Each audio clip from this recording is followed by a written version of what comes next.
तुम्हारा नाम आजाद, बाप का नाम स्वाधीन, रहने का पता जेल खाना।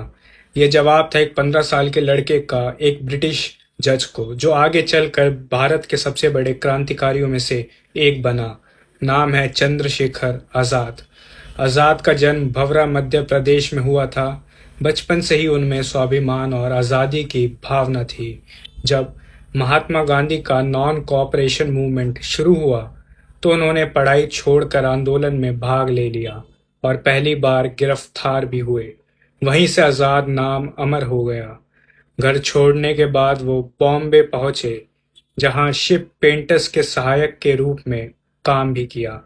मजदूर साथियों ने रहने और खाने का निमंत्रण दिया तो लेकिन आजाद ने मना कर दिया। उस रात सड़क किनारे भेल खाकर और चटाई पर सोकर उन्होंने अपनी स्वतंत्र जिंदगी की शुरुआत की। बाद में बनारस पहुंचे, संस्कृत की पढ़ाई की और यहीं क्रांतिकारी संगठन से जुड़े। कुछ ही सालों में वो हिंदुस्तान सोशलिस्ट रिपब्लिक एसोसिएशन यानी HSRA के कमांडर इन चीफ भी बन गए। उनका नाम Kakori action case, Saunders murder और ब्रिटिश राज के खिलाफ कई साहसी अभियानों से जुड़ा। लेकिन आज़ाद की असली पहचान सिर्फ उनकी बंदूक नहीं थी, बल्कि उनका त्याग और पार्टी के लिए कमिटमेंट भी था। जब गणेश शंकर विद्यार्थी ने उन्हें गरीब माता पिता की सहायता के लिए पैसे दिए तो आज़ाद ने वो पैसे पार्टी के काम में ही लगा दिए। उनका मानना था कि देश की आज़ादी सबसे पहले है। 27 फरवरी 1931 को इलाहाबाद के अल्फ्रेड पार्क में ब्रिटिश पुलिस ने उन्हें घेर लिया। गोलीबारी हुई, आज़ाद घायल हुए, लेकिन लड़ते रहे और जब पकड़े जाने का खतरा सामने था तो अपनी कसम निभाते हुए उन्होंने अंतिम गोली खुद पर ही चला दी। दुश्मनों की गोलियों का हम सामना करेंगे, आज़ाद ही रहे हैं, आज़ाद ही रहेंगे। ब्रिटिश उन्हें जिंदा कभी नहीं पकड़ सके।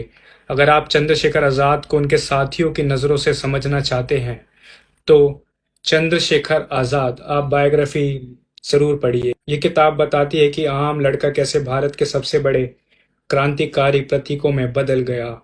और इस बुक को लिखा है मलविंदर सिंह और संग्राम सिंह ने, पब्लिश्ड बाय यूनिस्टार।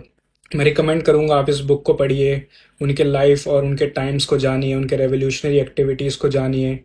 कुछ फ़ोटोज़ भी हैं रेफरेंसेस के लिए, आपको वो भी इस बुक में देखने के लिए मिलेगी। और ये बुक उनके लाइफ को जस्टिफाई भी करती है, उनके टाइम्स को। तो ज़रूर आप इस बुक को पढ़िए। Thank you for watching.